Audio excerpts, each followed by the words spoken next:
Physical activity in all its forms can help young people to flourish, but it's difficult to know how active each child is, if they're making progress, and most importantly, whether they're enjoying it. MyMove is a groundbreaking activity monitoring app for schools that allows teachers, parents, and coaches to support young people in making physical activity a regular part of their lives. It draws upon years of research into what makes children stay active.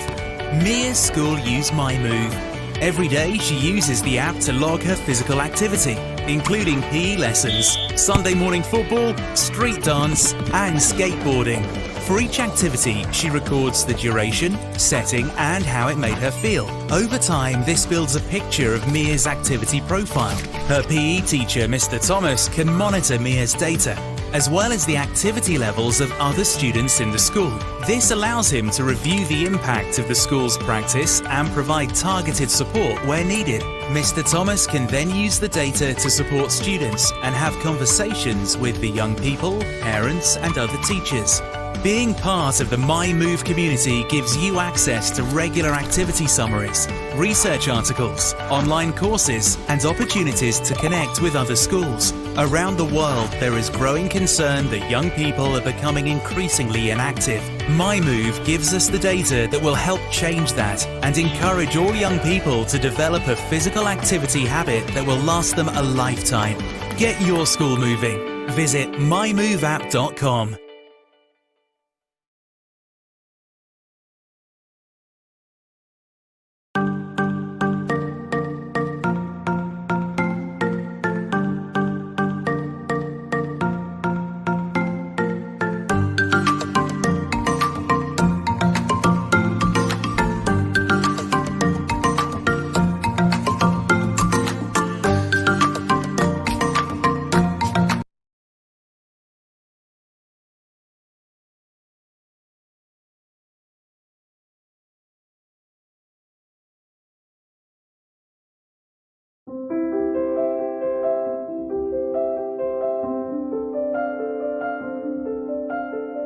Lord of wisdom, source of intelligence, we welcome you to this auspicious gathering, an august moment for the pursuit of knowledge that is offered for the glory of your name. We do not wish to ask you more than just you joining us today, but we look forward to your heavenly grace to amplify the desire for truth, to look up for and become prudent to learning.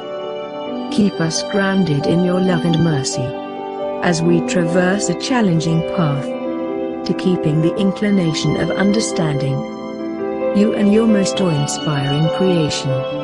Be with us, O Lord, and descend your Spirit on us to maintain an earnest desire for knowledge, truth, and understanding you, the guide of the wise, the stronghold of the learned.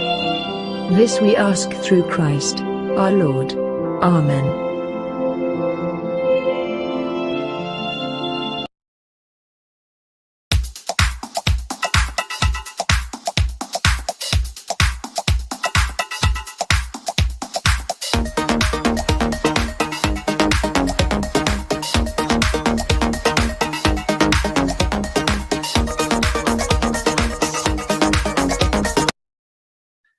Another great and exciting day to all. Once again, welcome to our professional learning community buddies here in the Philippines and around the globe. This is John Jacob Figuracion, Program and Events Associate of 1PhysEd.Ph, together with the 1PhysEd team, Coach Josh, Miss Hazel, and Coach JR, bringing the 92nd episode.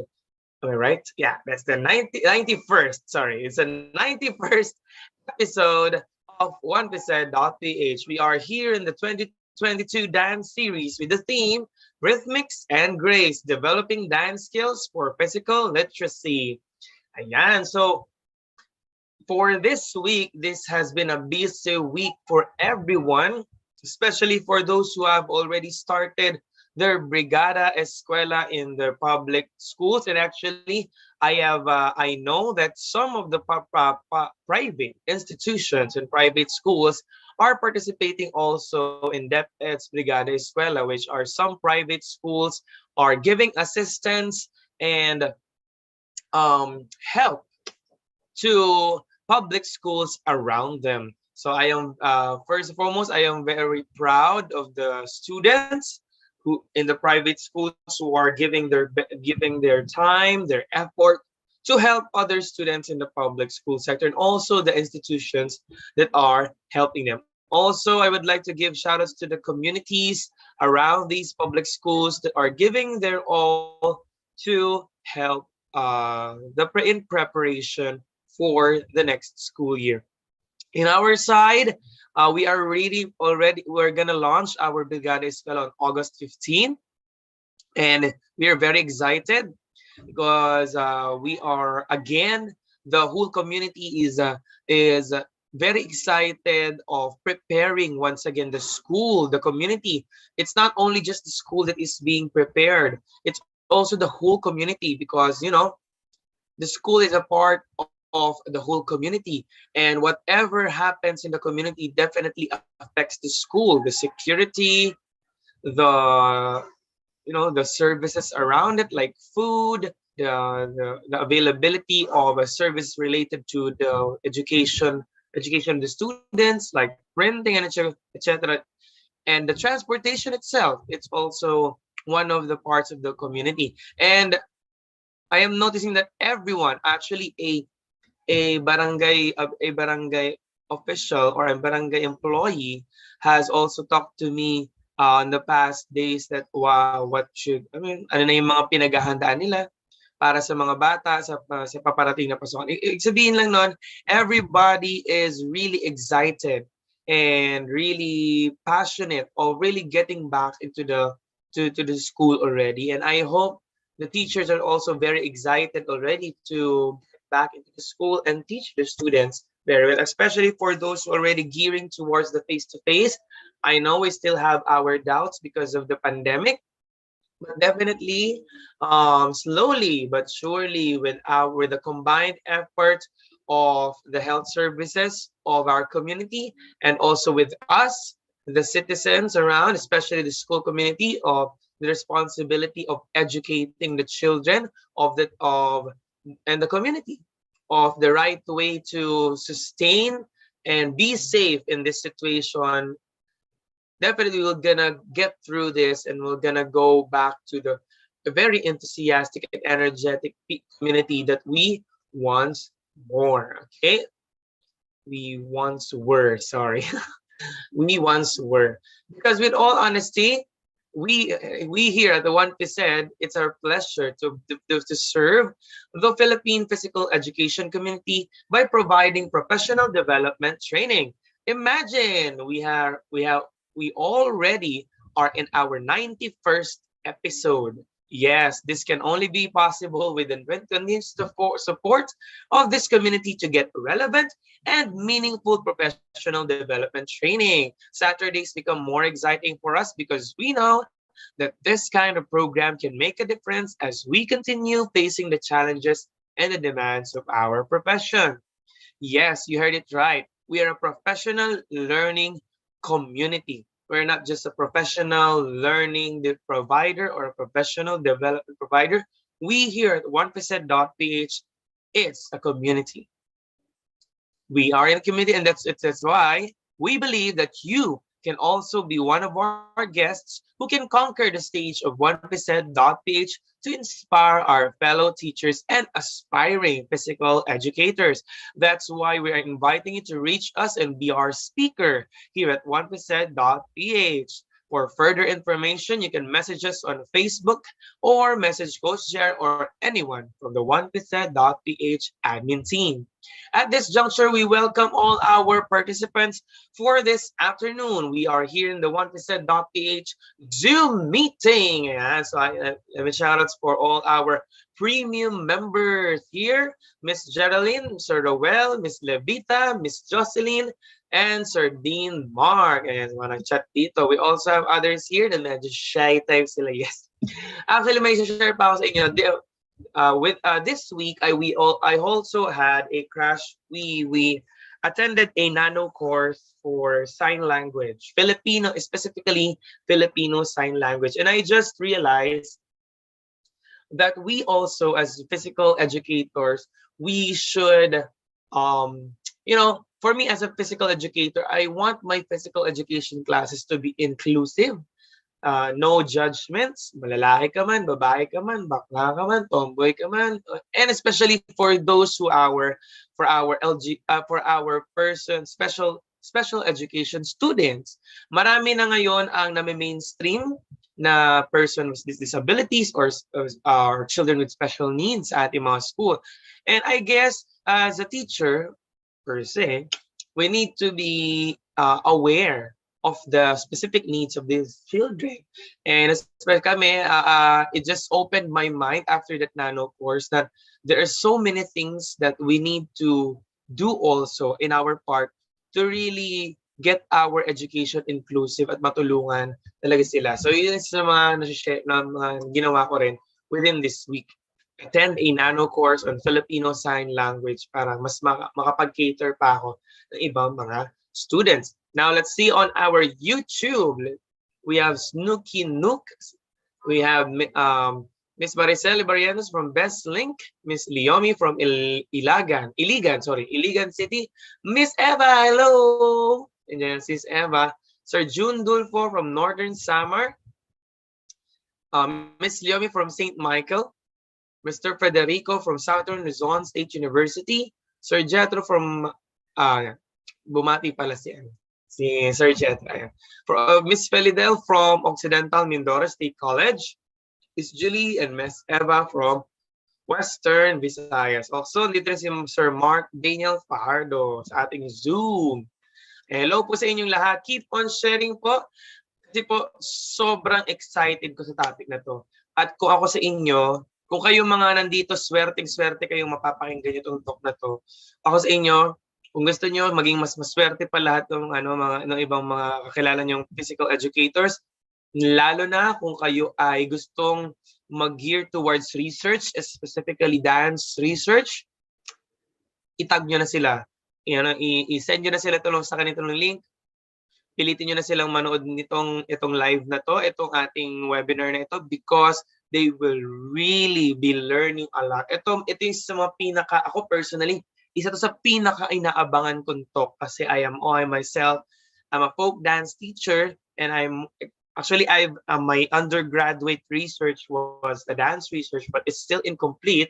But in the near future, I really want to finish my dance research, especially if I finish my master's. I really want to get that. I want to publish my own dance research. So yun. So keep on sharing kasi ako talaga excited ako para sa inyo na makikinig dito sa ating webinar. Now, okay. Now, let me give an overview again of the full dance series and our objectives of conducting this webinar series. Syempre, sinabi ko na last few weeks, this is about dance education. And I guess this topic is very in line in that we need to learn dancing in a deeper sense. Kasi nasanay tayo na magtuturo lang tayo na sayo, gagayahin lang tayo ng mga bata. Tapos titignan natin kung magaling ba sila or hindi. Hindi yun na. We forget that dance is education. Dance education. Dance is only one in our culture and in different cultures worldwide. Dance is only a tool in order to educate the young and the whole community when it comes to their culture. Ibig sabihin, dance is a tool to educate people ever since. Okay? And dance is a catalyst of culture and knowledge. And many dances are very candid when it comes to storing that knowledge within them. Makikita nyo agad kung ano yung gusto sabihin sa sayaw na yon. And in these contemporary times, there is really a lot of people who really understand dance deeply because they only see dancing as an aesthetic form of art and, as for entertainment. And we all know that it's not just that. Dance is a cultural relic. Dance is an intangible cultural heritage. Okay, and therefore we need to give an effort to learning these, to also pass that down to our student. And to give us an emphasis on this, may I introduce you our speaker. He is a native of Katubig, Northern Samar, a graduate of Bachelor of Secondary Education, major in Music Arts, PE and Health, or MAPE, in the University of Eastern Philippines PRM campus. Currently, he is a CAR holder for the Master of Arts in Education, major in Physical Education in the University of Eastern Philippines main campus.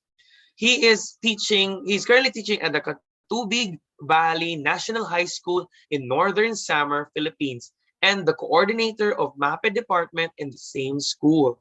Being a dance enthusiast, he has been attending and or takes part in trainings, webinars, and workshops relevant to teaching MAPE and or folk dances.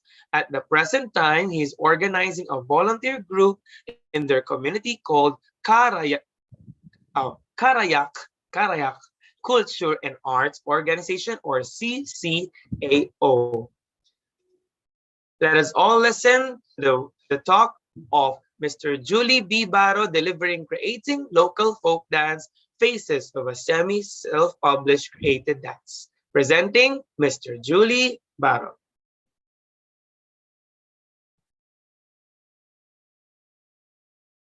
Hello everyone, ako po si Julie Bulagnier Baro.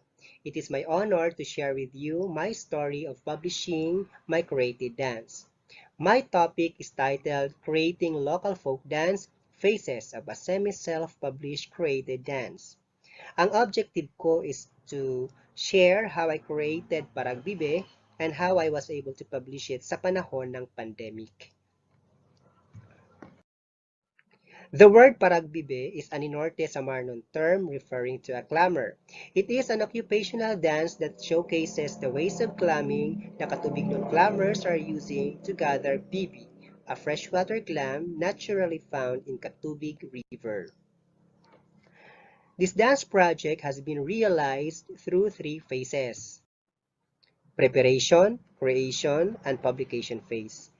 Bilang newbie author who aspired to publish a created local folk dance, mahalaga sa akin to consider these three phases because this serves as my steps to realize my dance project.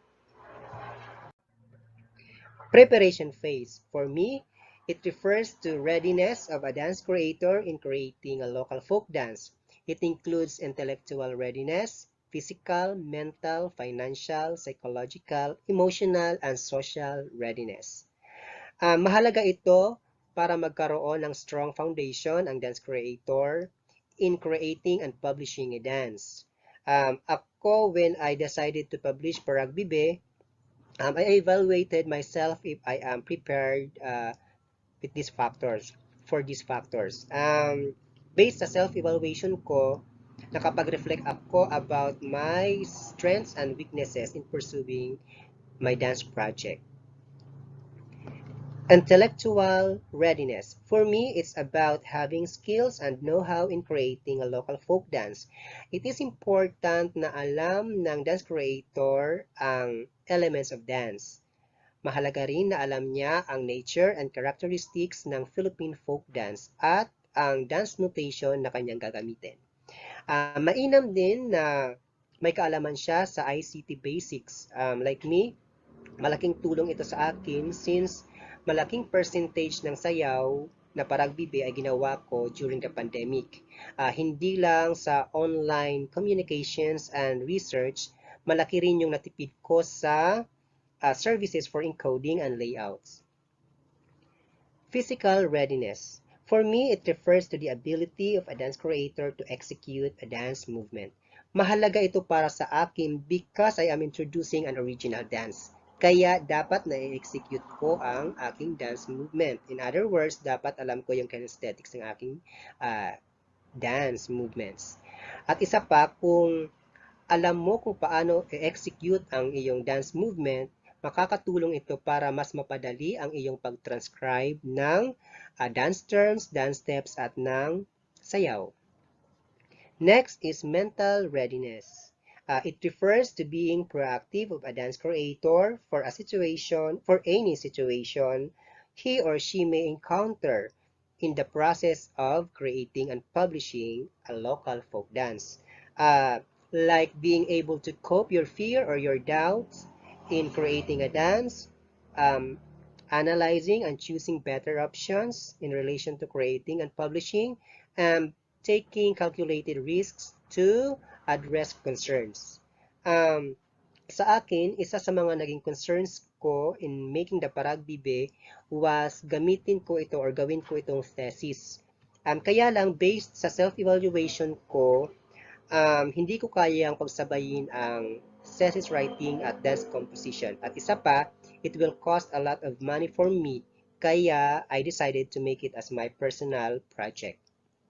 Mm, Isa pa rin sa mga naging concerns ko ay ang my capacity to choose better and appropriate options in relation to Paragbibe. Kaya ang ginawa ko, humingi ako ng tulong, suggestions, and advice from my linkages. That's why it is important para sa dance creator to acknowledge your weaknesses because it's the first step towards addressing your concerns. Financial readiness. It means having enough money to support the costs of creating and publishing a dance. It is very important na may budget tayo for a dance project. Because whether we like it or not, gagastos ka talaga para sa dance project. Kahit sa simpleng load for online communications and research, sa pamasahe, if ever kailangan mong mag-interview in person or for further research. Um, sa editing, for tokens, for layouts, for publishing, and other related services. Sa aking dance project, kahit papaano ay nakapaglaan naman ako ng budget para dito, kaya nagawa kong mai-publish ang aking dance. Next is psychological readiness. For me, it has something to do with the capacity of a dance creator to make sound decisions despite of criticisms and rejections. Because it is but normal that we cannot please everybody of the things that we do. Kaya mahalaga na strong ang psychological foundation ng dance creator para alam niya ang dapat na gawin para ipagpatuloy at tapusin ang dance project kahit mayroon itong mga criticisms and rejections. Of course, mainam din na mag-provide ng rooms for understanding ang dance creator for some considerable situation between you and your linkages which you may encounter during the process. Yon. Next is emotional readiness. For me, I refer it as the capacity of a dance creator to be grounded on his or her emotions, which means having stable emotions, like being patient and being able to manage your excitement and your anger. Ganon. Kasi proseso po ang paggawa at pag-publish ng dance. At hindi lang ikaw ang involved dito. Involved din yung ibang tao. That's why it is important for a dance creator to trust the process. Of course, mainam din kung masaya nating ginagawa ang dance project because if we are happy of what we are doing, we are motivated and it helps us treat everything as opportunities that will help our project becomes better. The last but not the least under my preparation phase is social readiness. For me, it refers to the capacity of a dance creator to connect and to have rapport with his or her linkages, uh, like the musician, your dance advisor, or consultant, with your editor, and with your informants, among others. Yun. Again, kasi ang paggawa ng local folk dance involves many people. In other words, it is interactive. That's why you have to have skills of winning with people. Yun. Creation phase. Um, This is where the technicalities of creating a local folk dance go around. Dito mabubuo ang body of work ng dance creator. For me, it includes the purpose of making a dance, papaano gawing authentic and original ang local folk dance, what dance notation are you going to use, when are you going to edit, validate, and proofread. Objective. Um, it refers to as a guide that provides a sense of mission and purpose of a dance creator. Mahalaga na alam ng dance creator ang reason bakit siya gagawa ng local folk dance. Let us always bear in mind that uh, creating a local folk dance is not only to express our thoughts and feelings, but more as a reflection and as a representation of one's local culture. For example, ang Paragbibe ay ginawa ko to promote our identity as Katubignon. I chose the concept of clamming because Katubig is known to bibi, a freshwater clam. Bali, ang Paragbibi dance ay ginawa ko guided by these objectives. Yon. Originality and authenticity. Originality. It refers to a combination of creativity and individual perspective on a particular topic. Kumbaga, this will be the identity of your dance. Paano magiging original ang created local folk dance? Of course, dapat define ang origin sa description ng sayaw, um, ang background nito at ang characteristics distinct sa sayaw na ginawa mo. Dapat original din ang gagamiting music, that is by using your original composition or by using local folk song or folk music that is not already used in another dance with the same genre. Of course, kung hindi sa'yo yung music, dapat hihingi ka ng permission from the author or from the composer. Yon. Of course, the dance movement should communicate what is being conveyed by the story of the dance.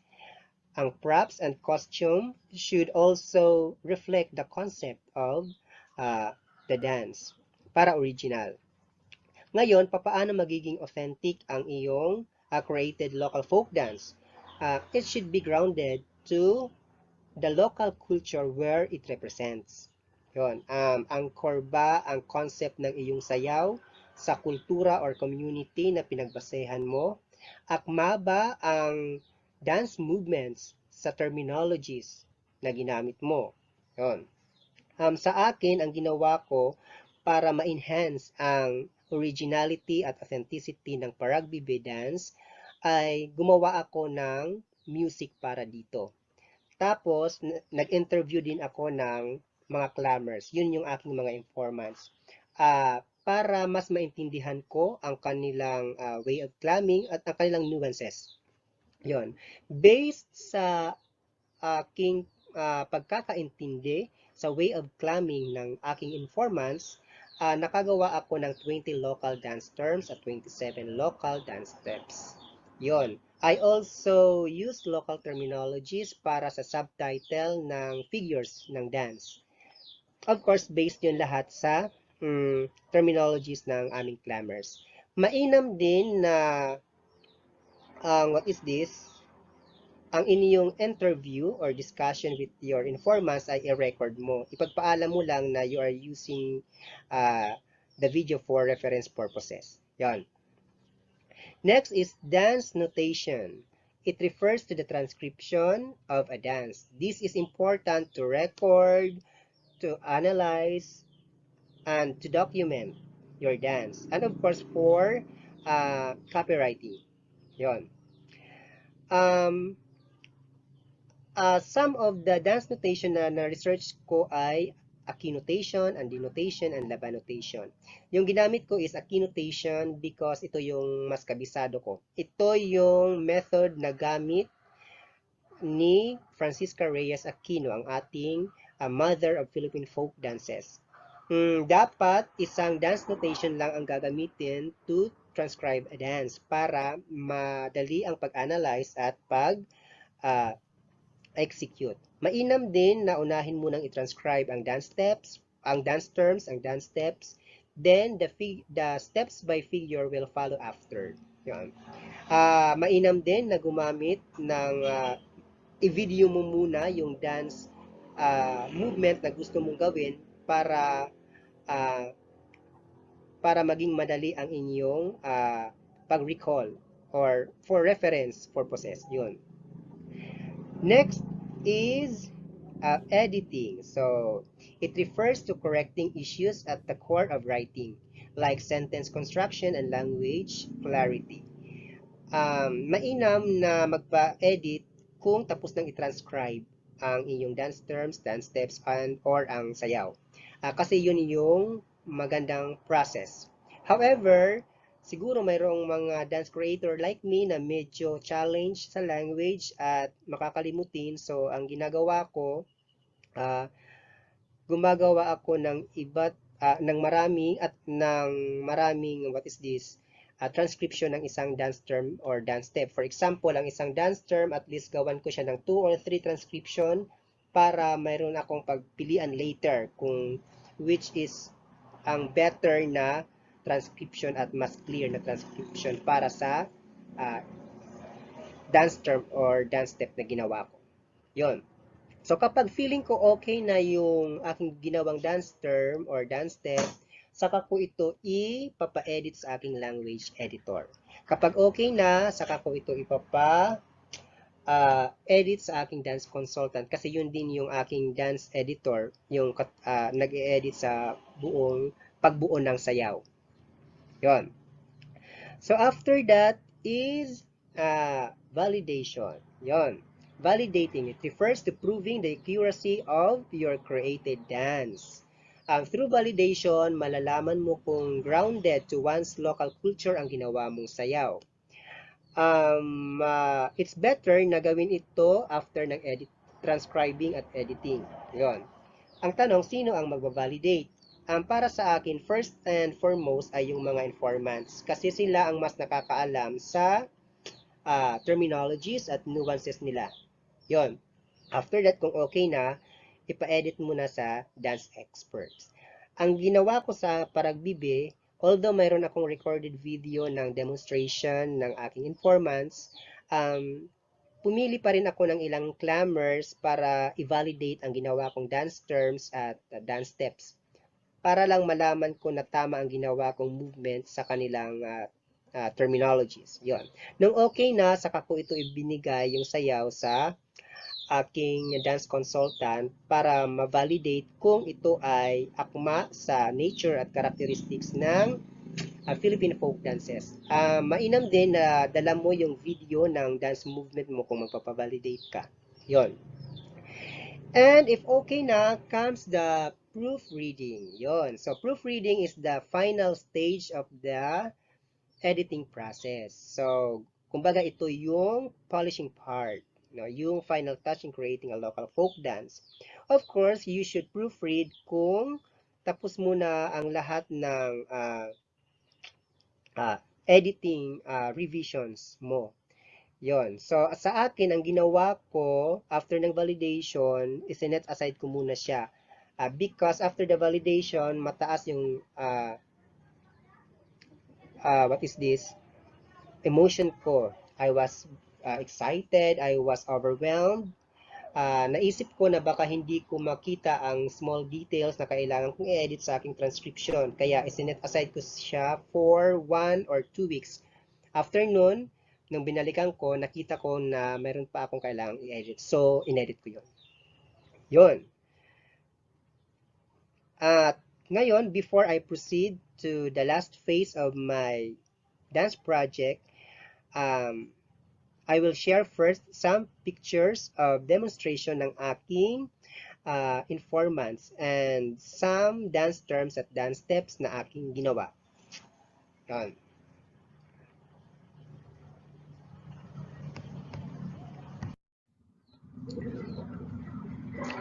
Okay.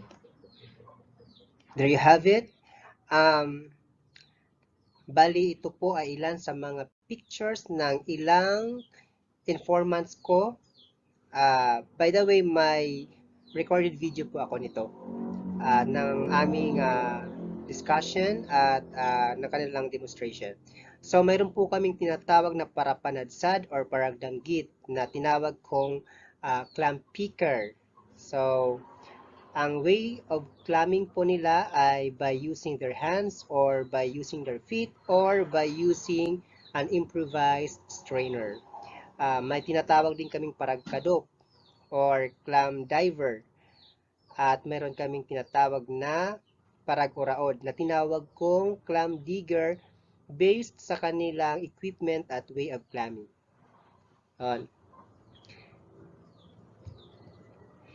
Ako naman po ay ilan sa aking ginawang dance terms at dance steps. The first one is panadsad or panansan. This is a dance step based sa way of climbing ng aming clam picker. The other one is pangadop. This is a dance step based sa way of climbing ng aming clam diver.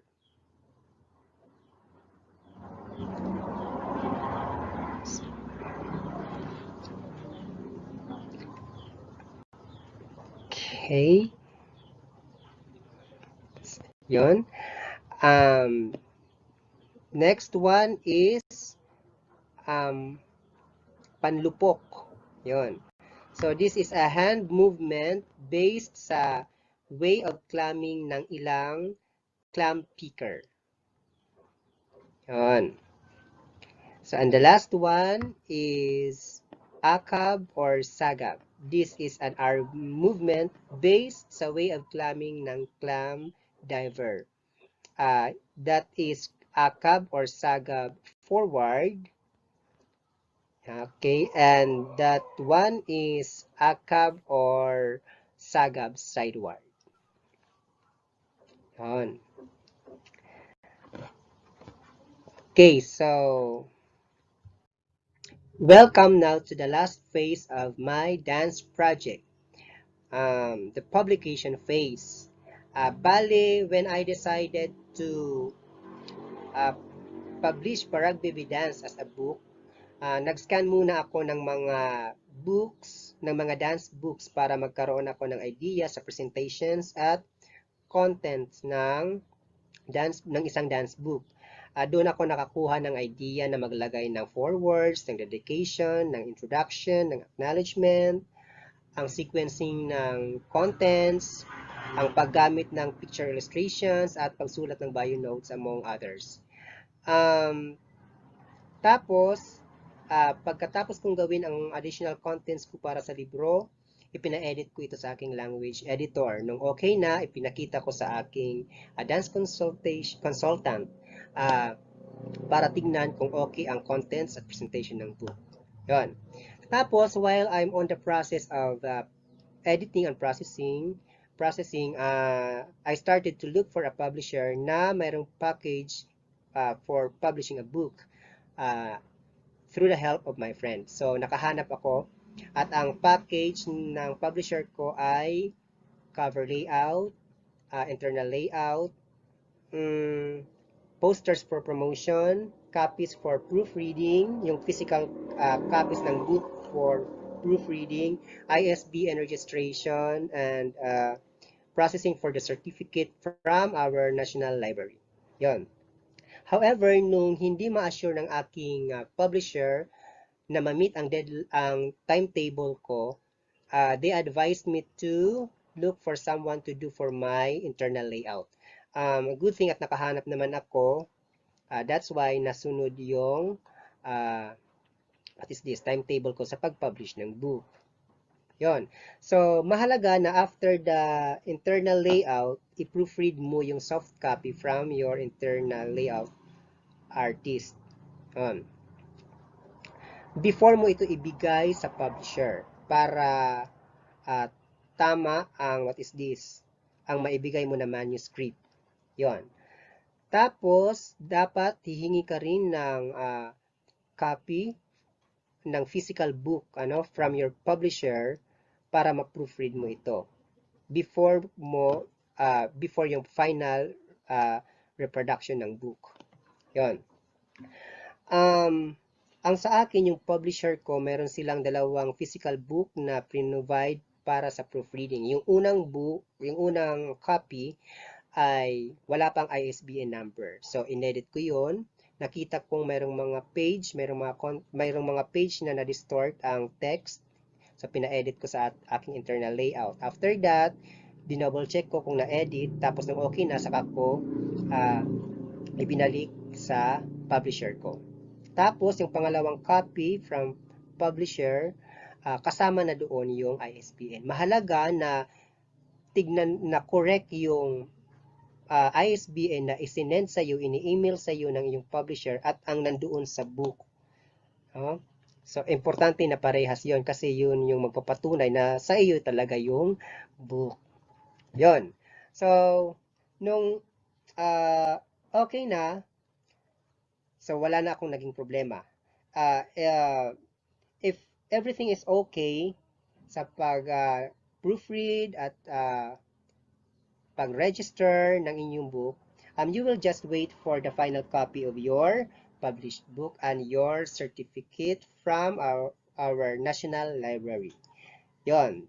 Tapos, pwede ka na rin mag-umpisang mag-process for reproduction, for souvenirs, and for selling. Yon. Then, when your published dance book arrives, you can already enjoy being an immortal in the world of dance.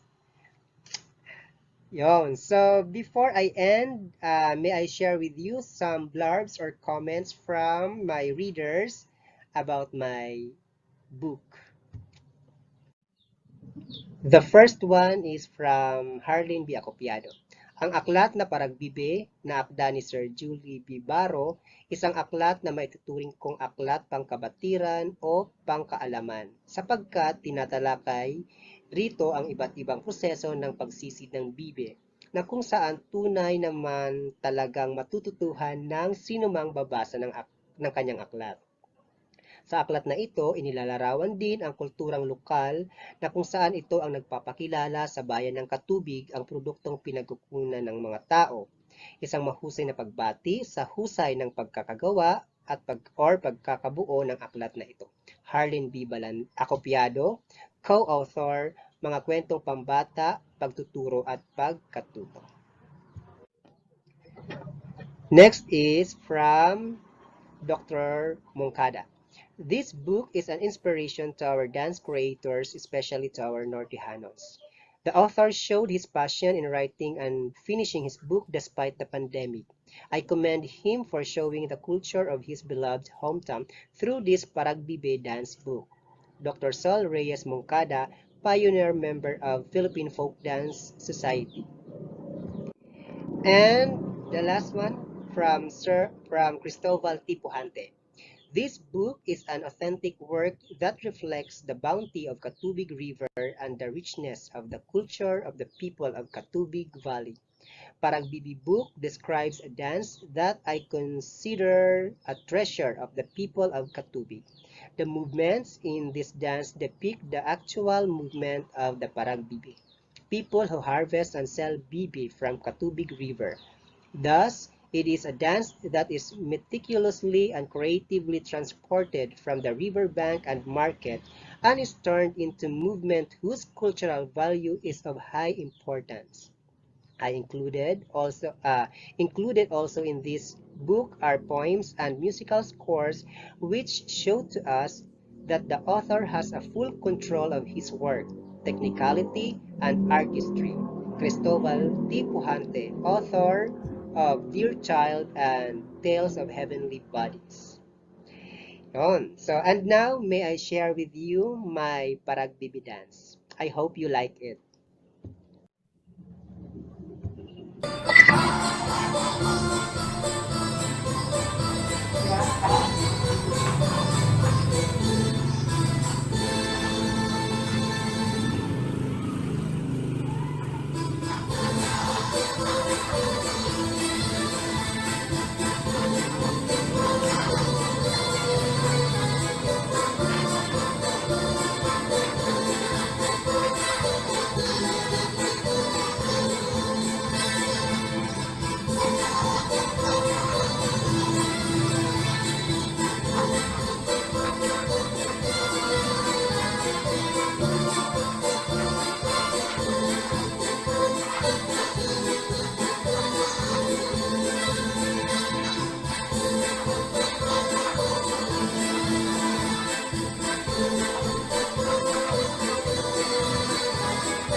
Yun.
Um, Yun.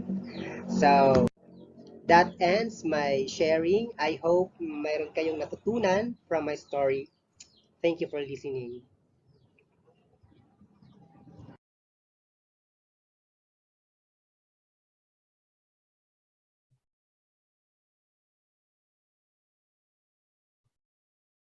All right.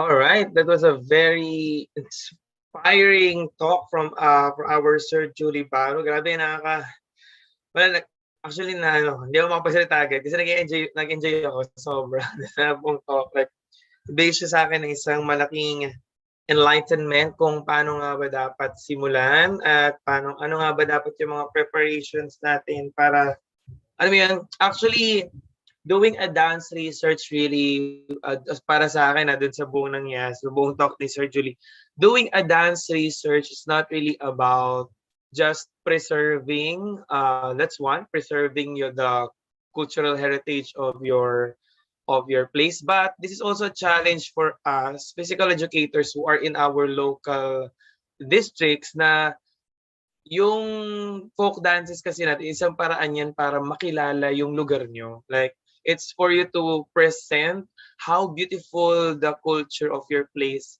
is. And putting it into a published work will make it like you will immortalize your culture. Parang ganun, parang pag binalikan siya ng mga magbabasa sa future, makikita nila, ganito pala yung kultura ng lugar na to dati. Na ngayon ganito pala siya, dito pala kami sikat dati. I mean, ito yung pinagsimulan ng baryo namin na ngayon mas maganda na. Pero nagsimula lang kami from humble beginnings, such as yan yung kultura ng sa Katubig ba, tama ba? Sa lugar nila sir na alam mo yun, ang masaya sila namumuhay na nagtitinda ng mga clams. Isa sa mga population sa lugar nila ay mga clam vendors. So nakikita natin na sa sayaw, doon sinabi ko nga kanina, we can really educate the children also. Kasi parang nagmumukha ang folk dance ay nagmumukhang isang live storytelling. At it's done verbal na tipong kahit hindi sinasabi, kahit hindi mo kinukwento through words, lalo na para sa mga batang hindi pa well-versed sa kanilang language, makita lang ng mga bata kung paano nangyayari yung sayaw. maintindihan nila kung ano nangyayari. Kasi mas magaling ang mga bata magbasa ng non-verbal cues, lalo na sa dance.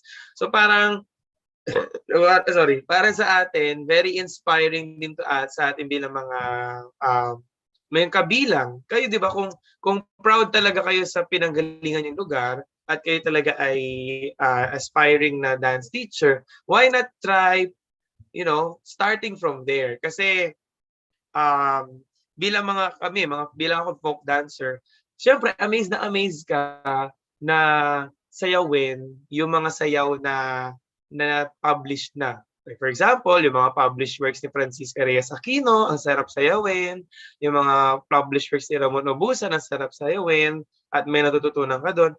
Pero kasi alam mo to, parang nakaka-alert din na hanggang ngayon, may mga natatago pa rin tayong mga folk dances o mga galaw na hindi pa natin naipe-preserve ng maigi. Kumbaga, yung mga works ni Lola Kikay at ni Kuya Mon ay mga pasimula pa lang yon sa dapat na gawin natin mga dance teachers na marami pa tayo. Kumbaga sa dami ng nilibot nila, iilan lang ang na-record nilang mga sayaw. Madami pang sayaw na hindi na-record. At baka sa lugar nyo, kung nasan man kayo, madami pang kayo madidiskubre na mga folk dance na hinihintay lang kayo na makita na kayo mismo ang mag-tap dun sa mga indigents at i-record nyo yung mga sayaw-sayaw na yon. Malay nyo, dun nyo rin mas makikilala pa kung yung mga pinanggalingan nyo. At di ba problema natin, di ba yung mga bata, wala na silang motivation to really learn about our culture. Siguro din kasi, wala na kasing nag-e-effort na mag-research pa.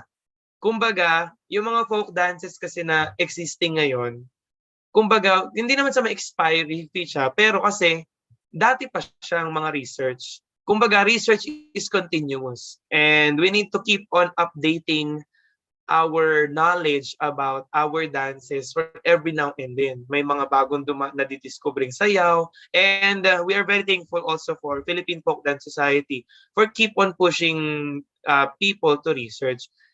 And maybe in our part na tayo ay sana dumating yung panahon na hindi lang tayo enthusiast ng pagsasayaw, kundi tayo ay mga enthusiast din sa pag-discover pa ng marami pang mga sayaw sa ating bansa. Yan. So yun.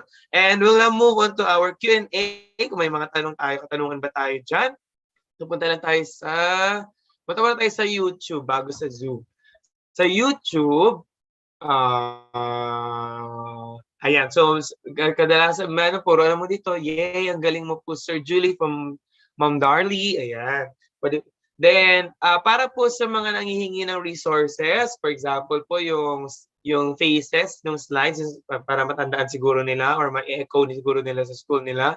Pati po yung video ng dance nyo po siguro. Kayo po ay makipag-communicate personally kay Sir Julie Baro kasi syempre po, syempre intellectual property po yan. So kailangan makausap nyo rin po siya personally kung paano nyo po siya maipapasa at kung paano nyo po siya i-deliver mismo sa inyong school kung gusto nyo siyang i-share para mas mabigyan po kayo ng more guidance.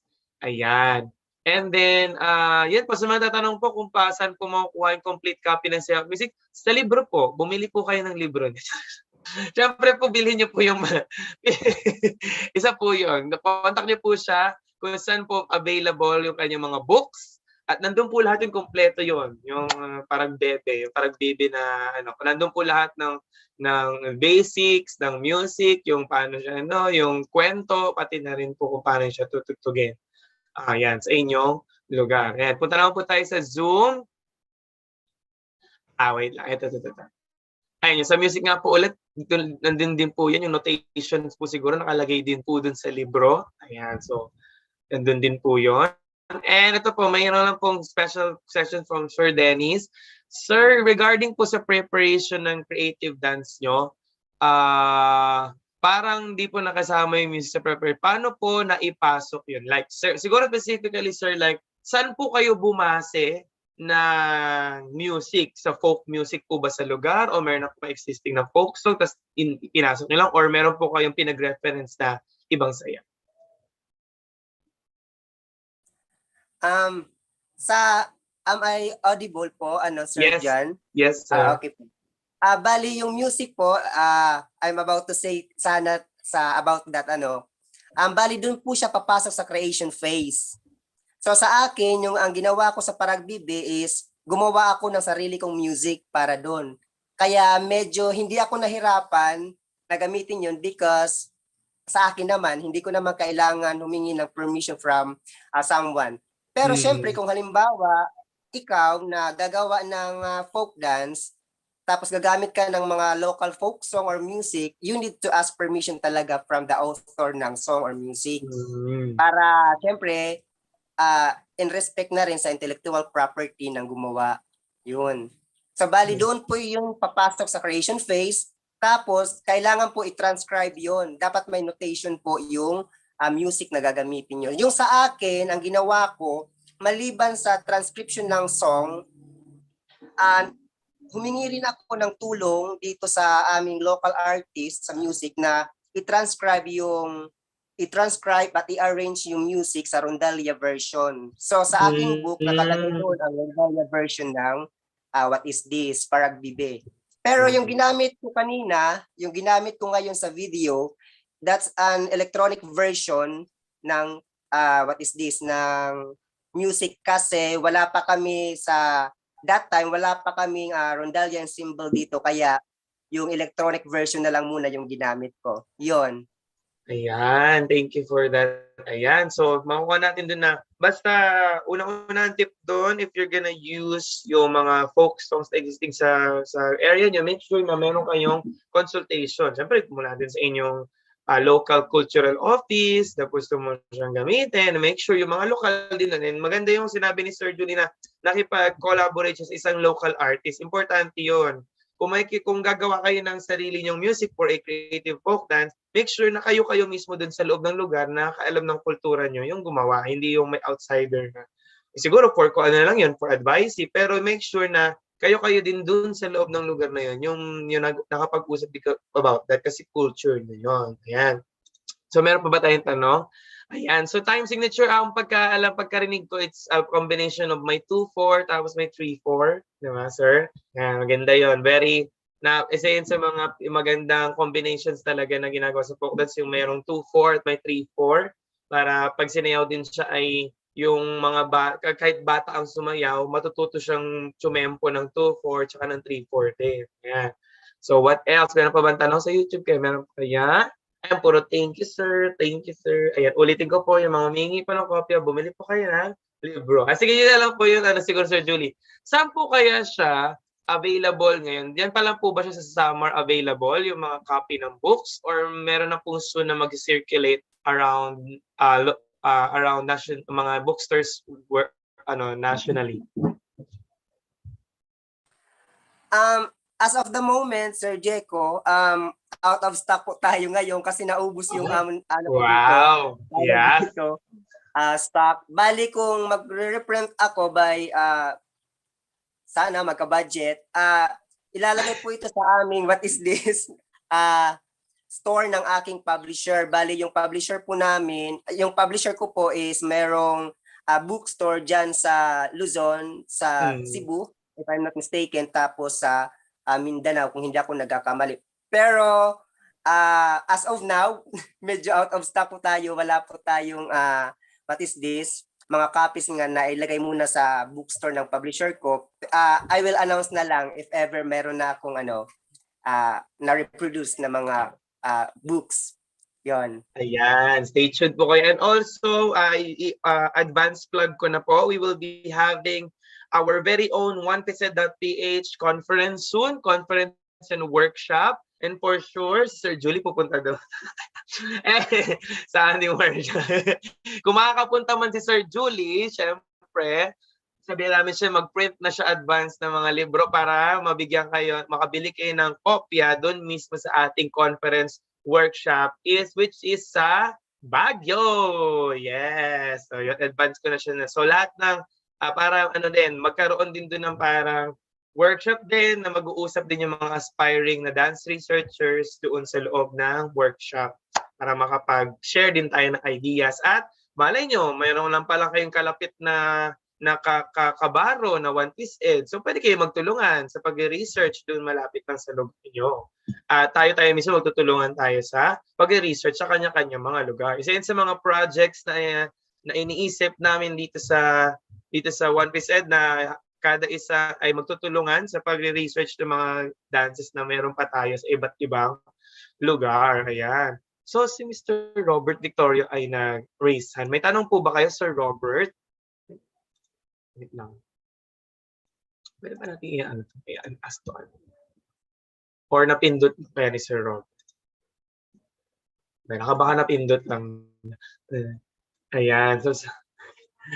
So, baka wala nang katanungan. Ayan, syempre hindi na tayong papatagal. We would like to present our certificate of appreciation to our speaker.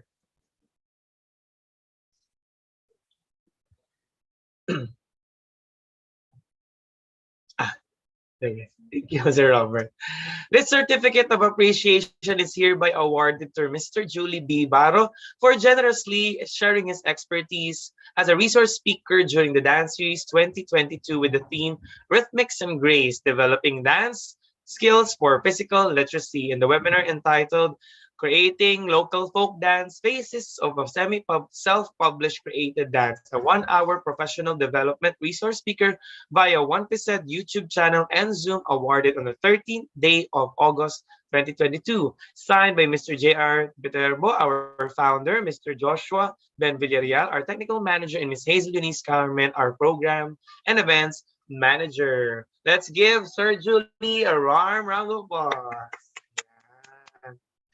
Salamat po.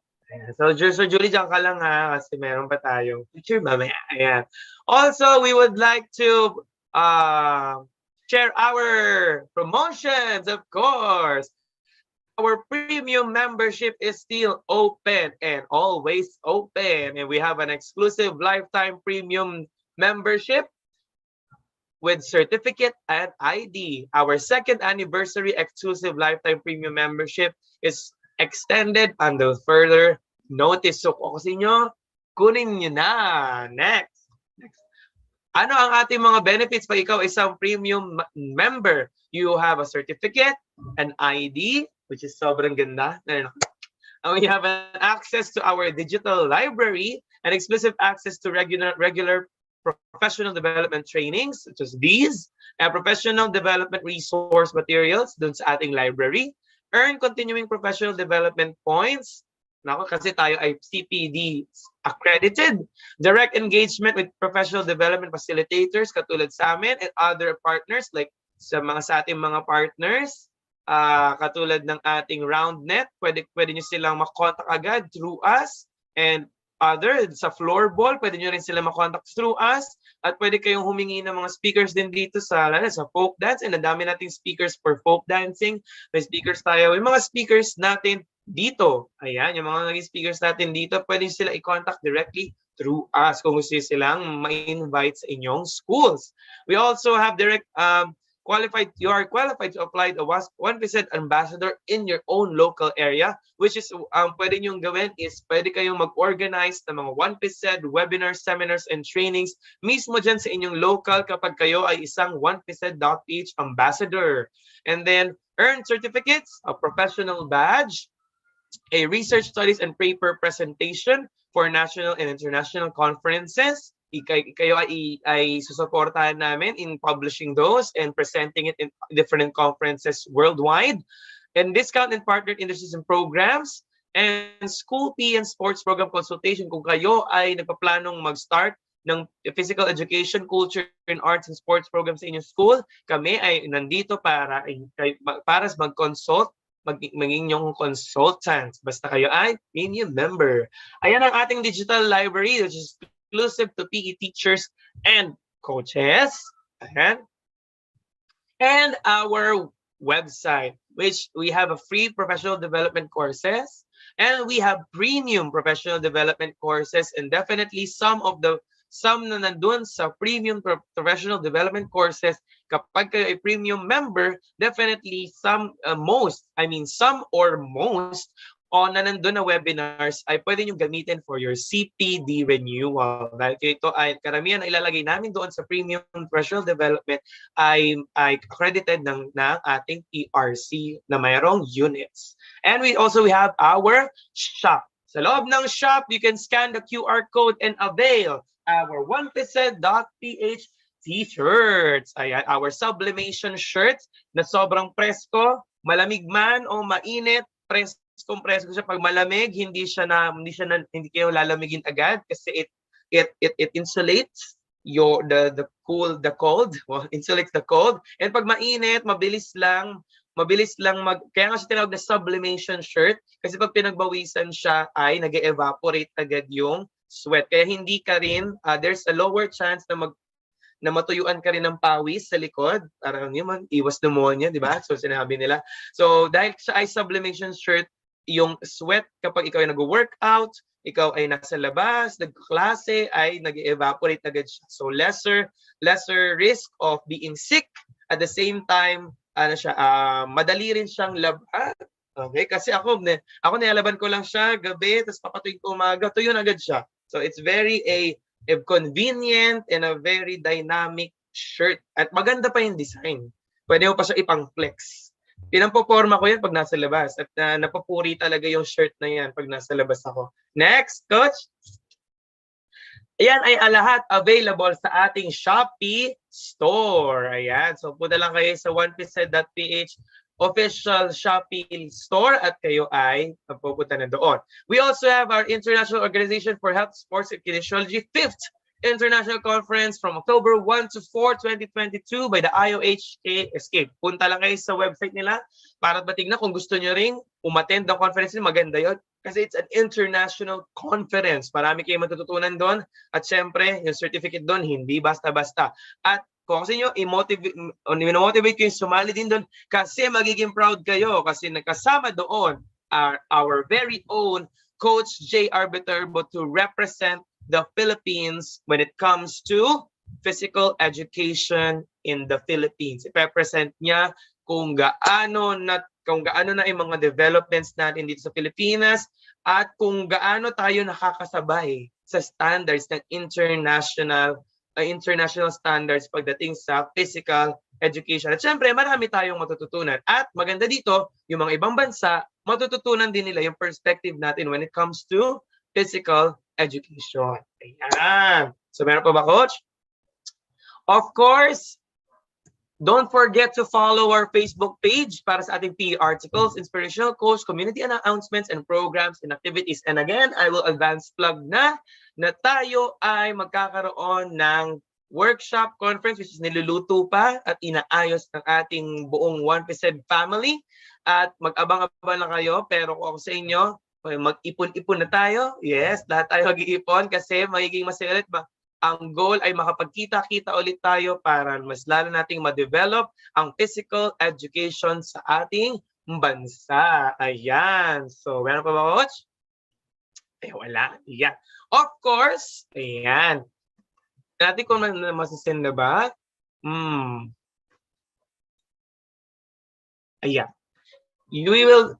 Siyempre, huwag kalimutan, if you want to get your e-certificate, make sure to submit an evaluation and make sure na yung details na-send na po sa ating YouTube. Hello mga YouTube viewers, ayan na po ang ating link.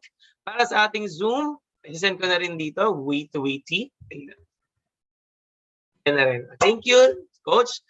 And so make sure na pa nag-encode kayo ng details dyan, saktong-sakto, at alisin nyo yung mga extra space para pag sinend sa inyo, meron kamang copy ng response nyo. At the same time, yung inyong certificate ay mapupunta dun sa inyong email. At hindi po na-send, magsabi lang po sa aming admin or attempt nyo ulit na mag-fill ng evaluation para makuha nyo ang inyong certificate. Pero wag tayo attempt na attempt kasi limited lang po ang automated generation ng ating certificate. Yun lamang po. Kung wala na po kayong katanungan at kayo ay salamat po sa pagsama sa atin dito sa ating webinar episode 91. See you next week para sa ating episode 92. Ayan, another exciting session And this has been Mr. John Jacob Figuracion together with the 1PhysEd team, Coach Josh, Coach JR, and Miss Hazel. 1PhysEd.Ph saying break the limits and go beyond. Bye!